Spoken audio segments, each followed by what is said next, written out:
Olá, esta é a Rádio Mateus 633, falando da cidade de Vila Velha para toda a internet.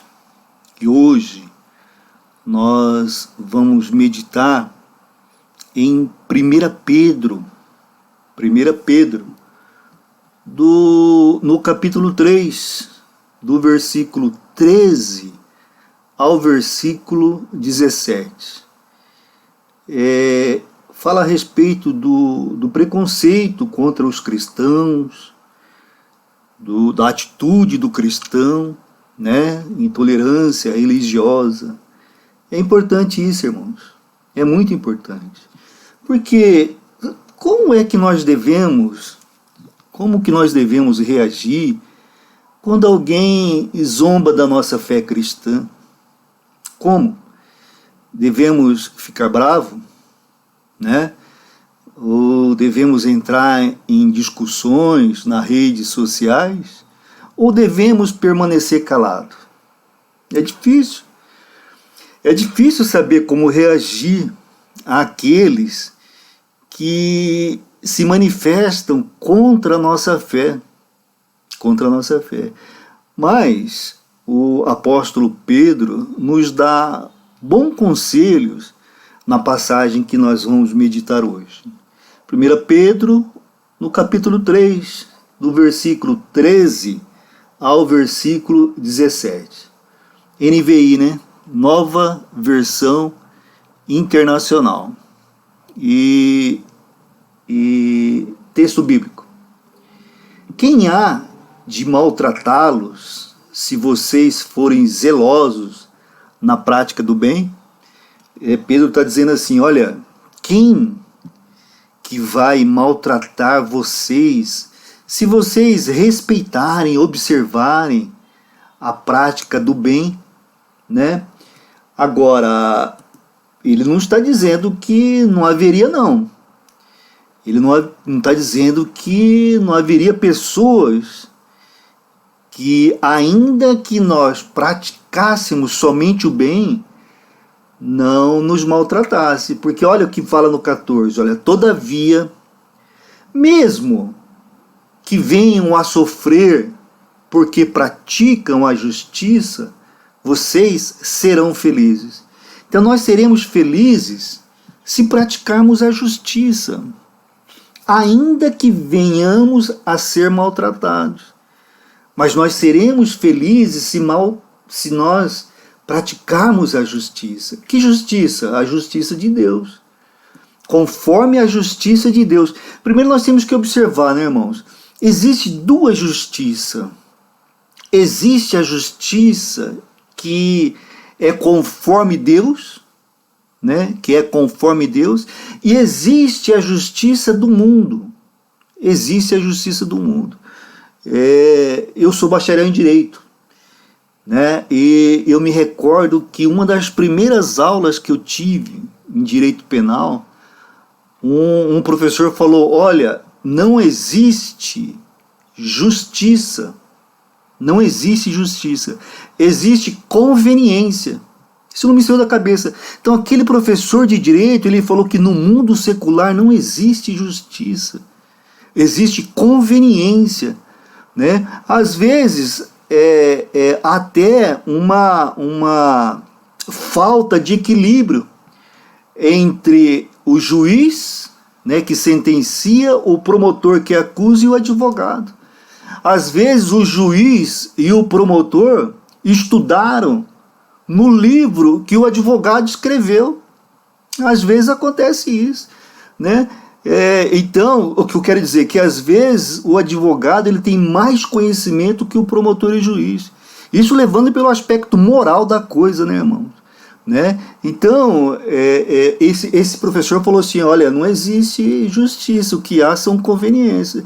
Mas eu também sou pastor. E eu aprendi que no reino de Deus há justiça. Há justiça. Deus faz justiça. Só que a justiça de Deus às vezes nos choca. Por quê, pastor? Porque nós estamos acostumados com a justiça do mundo. Nós estamos acostumados com a justiça do mundo. Então nós ficamos esperando que Deus faça da mesma forma, que Ele aplique a sua justiça como o mundo aplica. E nem sempre é assim. Então o apóstolo Pedro está dizendo aqui, olha, nós seremos felizes, ainda que perseguidos, ainda que acusados, se nós praticarmos a justiça. Que justiça? A justiça de Deus. Olha, prossegue, no final do versículo 14. Não temam aquilo que eles temem. Não fique amedrontado. Ele está dizendo o seguinte, olha, confiem, vocês não estão só. Vocês têm o Paracleto, que é o Espírito Santo, o advogado que está ao seu lado, para te auxiliar ainda nesta justiça do mundo. Você pode ser vencedor, nós podemos ser vencedores nessa justiça do mundo, nós podemos, tá? Mas com certeza seremos vencedores na justiça de Deus. Por quê? Porque nós confiamos na justiça de Deus, nós acreditamos na justiça de Deus. E ele prossegue, olha, antes, quer dizer, primeiro, santifiquem Cristo como Senhor no coração. Primeiro, santifiquem Cristo como Senhor no coração. Quer dizer, coloque Cristo como seu Senhor no seu ser interior, na sua alma e no seu espírito. Olhem para Cristo como o seu Senhor. Estejam sempre preparados para responder a qualquer que lhe pedir a razão da esperança que há em vocês. Irmãos, o crente fiel, aquele que confia de fato em Deus, ele choca o mundo. As pessoas do mundo às vezes olham para nós e falam, puxa vida, mas você está sendo acusado disso, você está passando por isso, e você está com essa calma, e você está com essa paz. Qual é a razão da tua esperança? Eles nos perguntam. Por que você tem essa paz, essa confiança, essa esperança? Da onde vem? Então, o apóstolo está dizendo, olha, vocês vão ser testemunha. Então, estejam sempre preparados. Estejam preparados para responder. Responder como? Responder de maneira que você possa pregar a essas pessoas o Evangelho. Então você tem que conhecer o Evangelho, você tem que conhecer o texto bíblico para levar a essas pessoas o amor de Deus, a confiança em Deus, as promessas de Deus. Que é isso que nos traz paz, que é isso que nos traz confiança, através da pessoa do Espírito Santo. É uma excelente oportunidade para você evangelizar, para você propagar o Evangelho, quando você manifestar, quando você estiver preparado para responder a essa indagação. Da onde vem essa esperança? É o que o mundo sempre nos pergunta. 16. Contudo, façam isso com mansidão. Quer dizer, no entanto, quando aquela pessoa do mundo te procurar, com uma ansiedade, passando por um momento difícil, por dificuldade, nos questionar da onde que nos vem a esperança, da onde que nos vem essa paz em meio às circunstâncias às vezes contrárias. O apóstolo fala, olha, você deve responder, você deve pregar, você deve anunciar o Evangelho com mansidão. Com mansidão, quer dizer, sem acusação, sem condenação, com mansidão, com paz. Não são palavras, não é jeito de falar, irmãos. Tem uns que falam mole, Tem uns que acham que é o jeito de falar. Não, é o conteúdo. As pessoas vão olhar para você e falar, puxa vida, está sendo sincero, entendeu? Está falando do coração, está falando, não está me acusando, não está me condenando. O que adianta a pessoa falar mole com você, mas palavras de acusação, palavras que que querem te diminuir, não adianta. Então não é o tom da voz, irmãos. Claro, não precisa ser agressivo, não é necessário ser agressivo, mas não está no tom da voz a mansidão. A mansidão está em você ter paz, você ter paciência para entender aquela pessoa e levar a ela palavras da verdade bíblica, sem acusação e sem condenação. Então o apóstolo prossegue, olha, contudo, façam isso, quer dizer, explique às pessoas qual que é a razão da nossa esperança, com mansidão e respeito. E respeito, como respeito, pastor? É respeito. Eventualmente aquela pessoa serve um Deus que não é o nosso. Eventualmente aquela pessoa pode ser uma pessoa que serve a religião da macumba, a religião do espiritismo. Pode ser que tenha uma filosofia.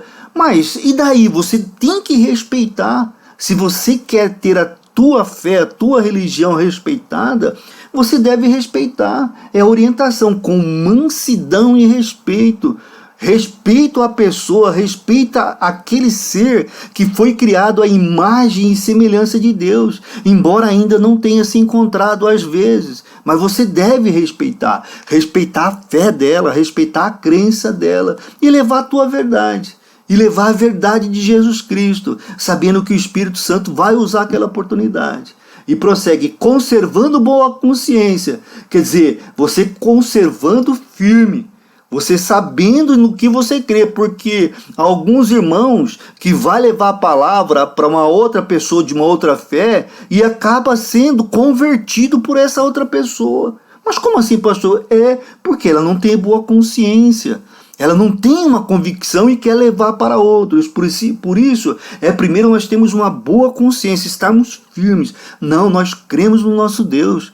Nós sabemos que o nosso Deus é de fato, de verdade, Ele é vivo, Ele está aqui conosco. Né? Nós temos que conservar essa consciência para não sermos, ao invés de evangelizadores, sermos evangelizados, sermos tocados na nossa consciência por pessoas que pensam de forma diferente de nós. Prosseguindo, de forma que os que falam maldosamente contra o procedimento de vocês, porque estão em Cristo, fiquem envergonhados de suas calúnias. Quer dizer, nós temos que ter uma postura de modo que aquela pessoa, que talvez seja de uma outra convicção, né, de fé, ela chega à seguinte conclusão: puxa vida, o que falava de você, crente, não é verdade. Entendeu? O que as pessoas me falaram a respeito da tua religião não é verdade. Porque eu estou vendo que você é uma pessoa aberta, uma pessoa de diálogo, não me acusou, não me condenou. É isso que o apóstolo Pedro está nos ensinando. Nós podemos conversar com qualquer um, irmãos, de qualquer religião, desde que a nossa consciência esteja firme, desde que nós estejamos convictos naquilo que nós cremos.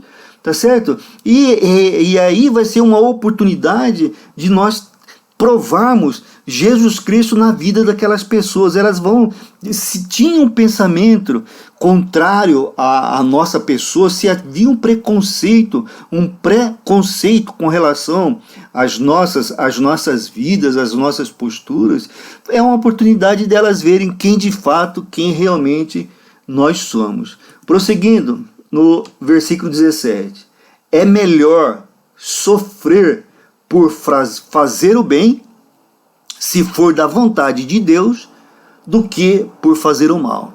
Né? Então ele está dizendo, olha, é melhor nós sofrermos, né, por fazer o bem, se for da vontade de Deus, do que nós fazermos o mal. Pastor, eu não entendi. Irmãos, imagina, olha, às vezes Deus usa uma perseguição dessa, né? Deus usa uma acusação dessa contra a nossa pessoa por fazer o bem para alcançar o outro. Nós não sabemos qual é a estratagema de Deus para aquela situação. Então nós temos que vivenciar aquela situação, continuar fazendo o bem, não retribuir o mal com o mal, porque se for da vontade de Deus, Deus tem um propósito nessa situação. Tá certo? Nós não sabemos, mas Deus tem um propósito. Nós devemos, amados, estar sempre dispostos a sofrer ou a ser incompreendido, né? Nós devemos estar sempre dispostos, porque a nossa fé é contrária à fé do mundo, né? Visto que a santidade, a obediência e a reverência a Deus são contrárias ao mundo. É impossível alguém que é crente, que é cristão de fato e de verdade, nunca sofreu uma perseguição em razão da sua fé. É impossível. Pastor, mas será que é impossível? É impossível.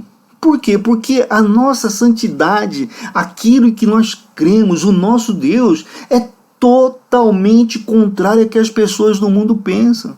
Então nós devemos estar pronto para sofrer em razão da nossa fé, não em razão dos nossos erros.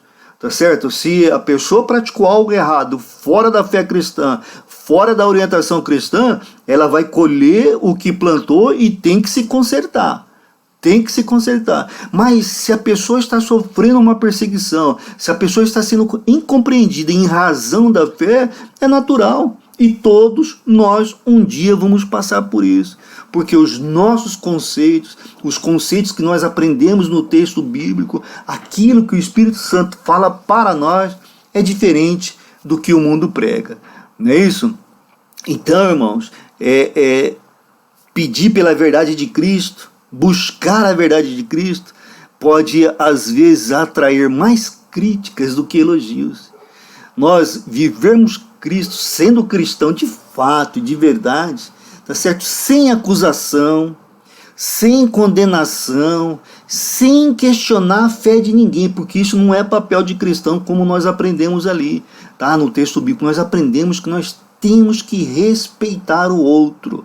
Nós temos que respeitar o pensamento do outro, a convicção religiosa do outro. Mas ainda assim, nós vamos atrair para nós, ao invés de elogios, mais críticas.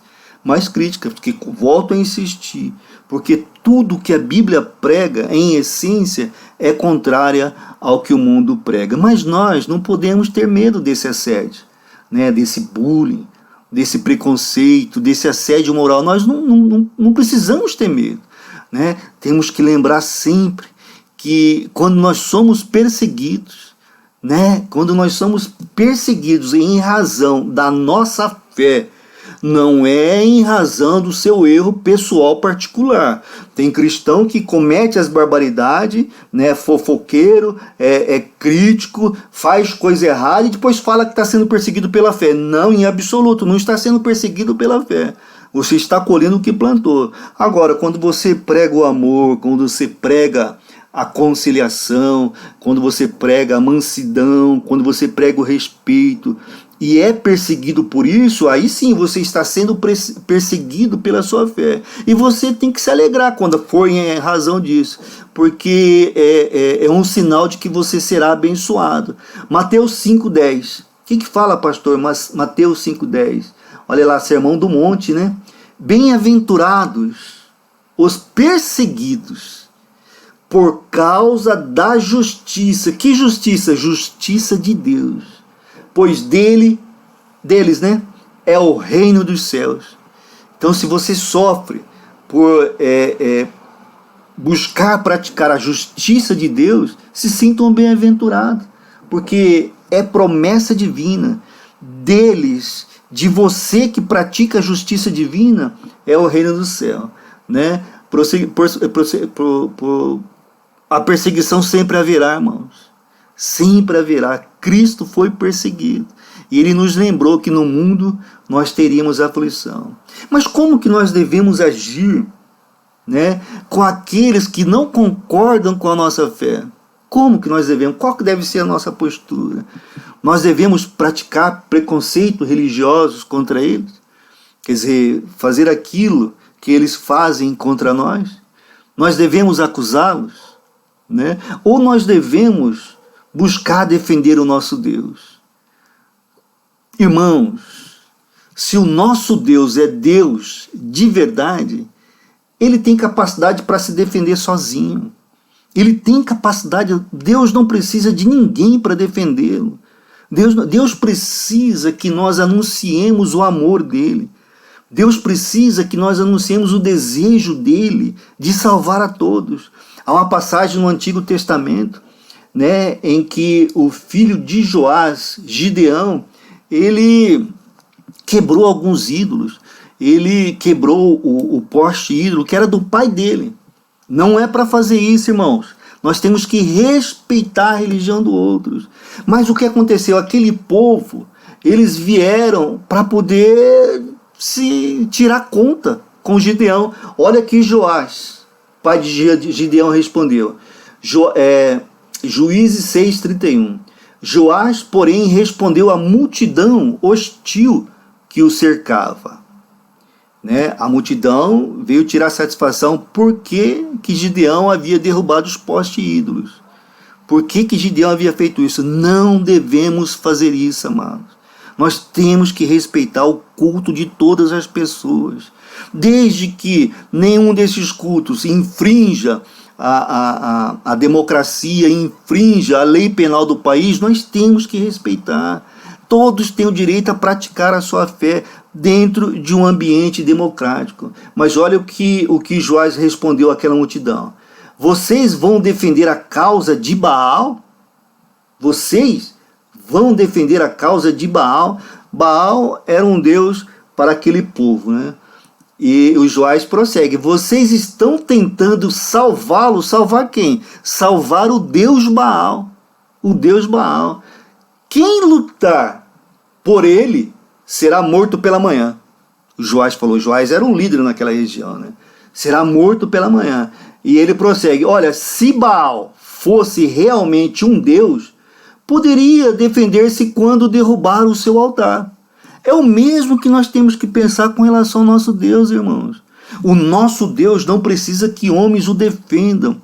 O nosso Deus deseja que nós, enquanto homens, reconheçam o amor dele. Haverá um tempo em que o nosso Deus ele vai se defender. Haverá um tempo que ele vai aplicar justiça. Nós não devemos sair acusando quem é contra. Nós não devemos sair atirando pedras, acusações contra quem é contra o nosso modo de pensar, não em absoluto. Nós temos que respeitar a fé, a crença, a religião do outro, não é isso? Porque a Bíblia fala para que nós amemos o nosso inimigo, o inimigo da nossa fé. Mateus 5:44. O 43, né? Vocês ouviram o que foi dito na antiga religião. Ame-o. No antigo concerto, ame o seu próximo e odeie o seu inimigo. Ó Jesus falando, ó. Mas eu lhes digo, amem os seus inimigos. Amem os seus inimigos e orem por aqueles que vos perseguem. A ordem de Cristo para aqueles que são cristãos é: ame o seu inimigo. Que inimigo? O inimigo da sua fé. O inimigo da sua crença, aquele que não pensa igual. Não há problema, é um direito dele. É um direito dele. Infelizmente, ele talvez na nossa visão ele não tenha chegado ainda no ponto de esclarecimento. Mas nós não podemos impedi-lo de buscar a sua fé, nós não podemos impedi-lo de exercitar a sua fé em absoluto. Por quê, pastor? Porque nós cremos que o nosso Deus, se ele for de fato e de verdade isso que nós acreditamos que ele é, ou seja, o Deus verdadeiro, o Deus onipotente, o Deus onipresente, ele não precisa de um comedor de feijão como eu para defendê-lo. Ele é capaz de defender a si próprio. O que ele quer de mim é que eu reconheça ele como o Senhor na minha vida. O que ele quer de mim é que eu ame os meus inimigos, os inimigos da minha fé. O que ele quer de mim é que eu ore por aqueles que não pensam como eu. Ele não quer que eu vá à luta, ele não quer que eu impeça aquela pessoa de praticar a religião dele. Não, em absoluto. Em absoluto. O Deus que eu acredito, o Deus em que eu confio, ele é onipotente, ele é onipresente, ele é onisciente, ele é o Deus todo-poderoso. Ele pode defender-se a si próprio, ele não precisa de um comedor de feijão como eu. Ele espera de mim que eu creia nele, que eu confie nele, e que através dessa postura, desse entendimento, respeitando a todos, com paz, com mansidão, isso possa alcançar outras vidas, as pessoas possam olhar, puxa, esse Deus do pastor João é diferente, quero saber, vou conhecer esse Deus, que através dessa postura nós possamos alcançar outras vidas. Nós cremos, irmãos, que o nosso Deus é verdadeiro, e por ser verdadeiro, ao final, ele vai vencer. Ele vai vencer. O cristão, ele deve santificar Cristo como o Senhor em nossos corações. Nós devemos colocar Cristo como o Senhor. né? Um seguidor de Jesus Cristo não é um escravo do mundo. Nós não somos mais escravos do mundo. A nossa justiça não é como a do mundo. Não é olho por olho, não é dente por dente. Não, não é isso. A nossa justiça é em amor, tá? Mas o cristão, ele é um servo de Cristo. A Bíblia fala em Romanos 6:18, olha o que fala: vocês foram libertados do pecado e tornaram-se escravos da justiça. Qual justiça? Da justiça de Deus, da justiça em Jesus Cristo. Nós éramos escravos do pecado, hoje nós somos escravos da justiça. Escravos da justiça quer dizer, nós fazemos somente aquilo que a justiça de Deus nos orienta a fazer. 1 Coríntios 7:22, olha lá, pois aquele que sendo escravo, nós fomos chamados pelo Senhor, é liberto, fomos libertos e pertencemos ao Senhor. Semelhantemente, aquele que era livre, quando foi chamado, é escravo de Cristo. Nós somos escravos de Cristo. Nós somos escravos de Cristo, tá certo? O cristão, irmãos, ele deve então estar sempre preparado para apresentar a defesa, não do nosso Deus, porque não precisa disso, mas da nossa esperança. A defesa é da nossa esperança, não é a defesa de Deus. O texto não fala para nós defendermos a defesa de Deus, não fala isso. Ele fala que nós devemos estar preparados para quando formos questionados, quando formos perguntados, nós podemos responder qual é a razão da esperança. Qual é a razão da esperança? Qual é a razão da nossa fé? Tá certo? E isso nós devemos fazer, nós devemos responder com bondade e respeito. Respeita aquela condição. Respeito, não importa se é ateu, não importa se é macumbeiro, não importa se é espírita, não importa. É tudo feito à imagem e semelhança de Deus, embora ainda não tenha, na nossa visão, se é percebido. Mas nós temos que responder com bondade e convicção da nossa fé, né? Nunca com raiva, nunca acusando, nunca condenando, né? Então, e devemos ter uma boa consciência. O cristão deve ter uma boa consciência, né? Porque nós não sabemos o que Deus vai fazer naquela situação. Quantos testemunhos nós não ouvimos de pessoas de observar a postura de um cristão se converte? Só de observar. Nós não estamos... Jesus Cristo falou que ele não veio para acusar ninguém. Ele não veio para acusar ninguém. E se Jesus Cristo, que é o nosso Senhor, não veio para acusar, que direito que nós temos de acusar alguém? Não temos, irmãos. Nós não temos direito de acusar ninguém do pecado. Nós não temos o direito de acusar ninguém, de condenar ninguém ao inferno. Nós não temos esse direito. Tem um texto, acho que está em Coríntios, que fala que nós não podemos falar mal daquilo que nós praticávamos ontem. Nós temos que ter paciência, né? Nós temos que reconhecer que as pessoas às vezes não chegaram ainda a um esclarecimento. E o que é mais importante, no meu entendimento, se nós cremos de fato e de verdade que Deus é todo-poderoso, onisciente, onipresente, né? Ele é onipotente, né? Ele pode defender-se a si próprio. Ele não, quando Jesus estava sendo preso, teve dois que pegou de uma espada para defender Cristo. Cristo o repreendeu. Cristo basicamente disse, olha, não é com violência, porque se fosse com violência e força, eu chamaria milhares, milhões de anjos para me defender. E a verdade prossegue até hoje, não é com violência. A verdade tem que prevalecer, irá prevalecer. E para nós, a verdade é uma pessoa, Jesus Cristo. Nós temos que viver em paz com todos. Se possível, da nossa parte, sempre viver em paz com todos. Tá certo? Agora, o nosso direito a professar a nossa fé, ela está garantida na nossa Constituição.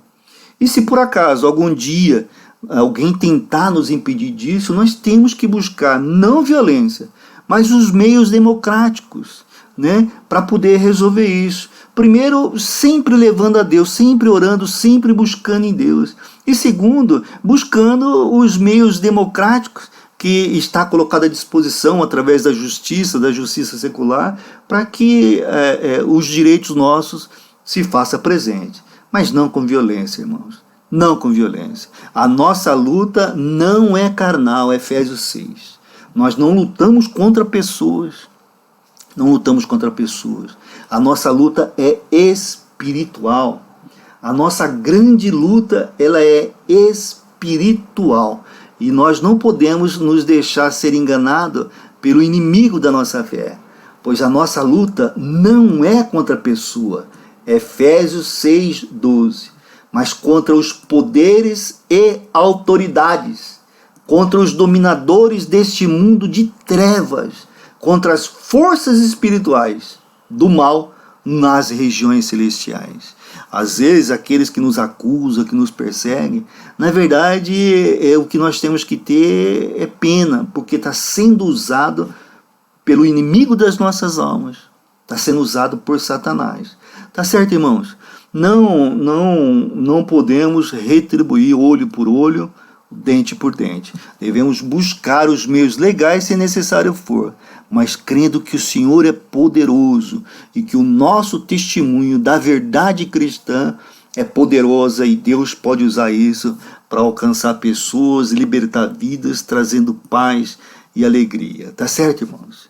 O preconceito não pode partir de nós. Nós não podemos ter preconceito. Nós não podemos ser intolerantes religiosos.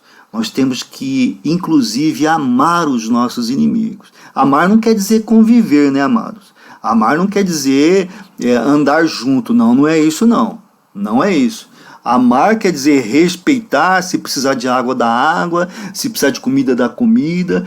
Jesus Cristo, ele ama todos os pecadores, mas ele não concorda com o pecado. Nós não concordamos com o pecado segundo a nossa visão, mas nós devemos amar a todos os pecadores. Tá certo, irmãos? Nesse tempo de intolerância, nesse tempo em que as pessoas não param para poder pensar, conversar, é preciso que nós tenhamos essa convicção que existe um reino espiritual e que o reino espiritual, inclusive, quer colocar irmãos contra irmãos. Vamos orar? Senhor meu Deus, ó Pai, obrigado por essa Tua palavra, por esse Teu texto bíblico, tão importante para os dias de hoje, ó Pai, onde a intolerância religiosa tem sido algo que nós podemos constatar através de poucas notícias, mas de notícias, porque sabemos que a perseguição é muito maior. É muito maior. Se há um povo perseguido na terra, é o povo cristão, conforme relatos estatísticos fáceis de nós verificarmos nesse meio de comunicação chamado internet. Mas nós sabemos que o Senhor é um Deus todo-poderoso, e nós sabemos que nós estamos aqui na terra, mas nós não somos da terra. Nós sabemos que o Senhor quer o melhor para a nossa vida. Por isso nós nos regozijamos confiantemente no Senhor, porque sabemos que o Senhor quer o melhor para a nossa vida. Que essa palavra seja verdade, Senhor, e que nós possamos superar alguns preconceitos, algumas ideias preconcebidas, haver renovação da nossa mente, para que nós possamos atender ao desejo do nosso Senhor Jesus Cristo. Peço também, Senhor meu Deus, por aqueles que sofrem no corpo, que o Senhor possa estar restaurando a saúde física, curando de todos os males nos órgãos, nos membros. Traga, Senhor meu Deus, mais um tempo de vida com qualidade para essa pessoa, para que ela possa reconhecer o Senhor como o Senhor na vida dela, mas que não seja conforme os nossos planos, mas o plano do Senhor.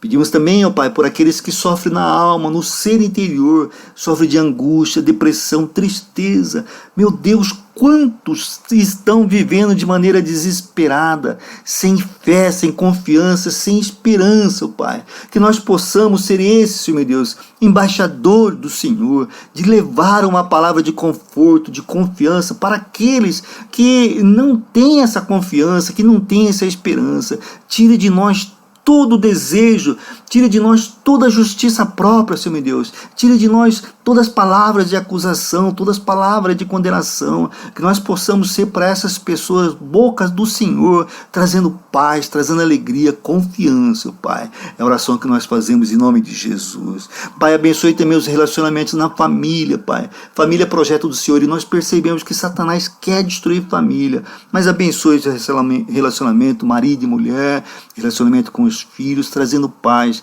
trazendo harmonia. Também nos governos, Senhor Deus, que haja paz, que haja um relacionamento sadio, assim como em toda a sociedade, Senhor Deus. Que o Senhor possa estar naqueles ambientes de hospitais, no trânsito, no comércio, nas fábricas, Senhor Deus, através do Teu Santo Espírito, trazendo paz, trazendo esperança. Nós oramos porque nós acreditamos, nós oramos porque nós confiamos, por isso nós oramos em nome de Jesus Cristo. Amém e amém.